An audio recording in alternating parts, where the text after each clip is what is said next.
Happened several years ago around the holidays, which was also my girlfriend's birthday at the time. I wanted to do something romantic for her and get us a nice place to stay at for a few days as a present. It was a good idea in theory. Having a relaxing getaway with just the two of us in the middle of all the holiday traveling and family visiting. Unfortunately, it didn't go as planned. My first mistake was not booking far enough in advance. By the time the idea came to mind, it was already December and everything was sold out.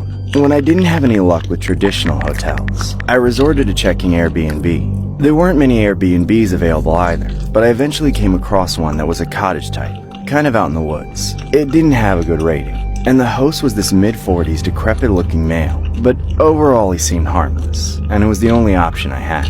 So out of desperation, I booked it. Fast forward a couple weeks later, and it was my girlfriend's birthday weekend. When we finally checked in the Airbnb retreat, the first thing we noticed was just how big it was. Aside from that, I thought it wasn't in the greatest shape, but my girlfriend was enamored with the cottage aesthetic, so I was glad she was enjoying her present. We met the host briefly at the front door. Then he showed us to our room and basically left us to our own devices. Although, as he was leaving, he mentioned something I didn't quite register in the moment, not until after everything else went down. "I'll leave you two be now.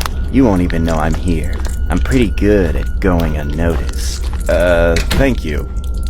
That was weird, right? Meh, at least we have the whole place to ourselves. Yeah, you're right. Come on, let's check out the house. We spent the next few minutes touring the entire house, which took us a while as it was a fairly big property.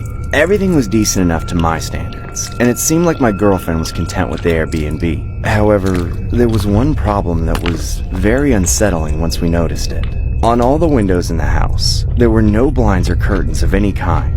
There were rods above the windows which made it obvious that there had been blinds there, but they had all been taken down. There wasn't even a curtain on the window in the bathroom. Obviously at that point, we were a little freaked out and concerned for our privacy. I texted the host and told him this was a serious problem.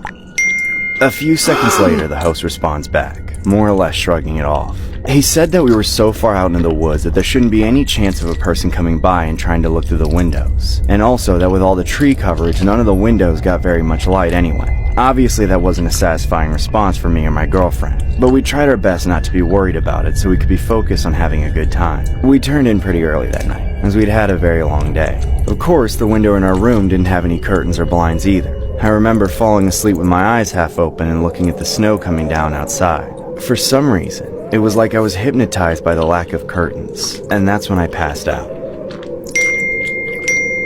Hours later, around 4 in the morning, I woke to the sound of several notifications coming through my phone. I was very groggy and delirious, but I figured it might be important, so I forced myself to roll over and check it. It was Airbnb messaging me, and when I saw what my phone read, I couldn't believe it. Airbnb was telling me to pack all my belongings and leave the property immediately.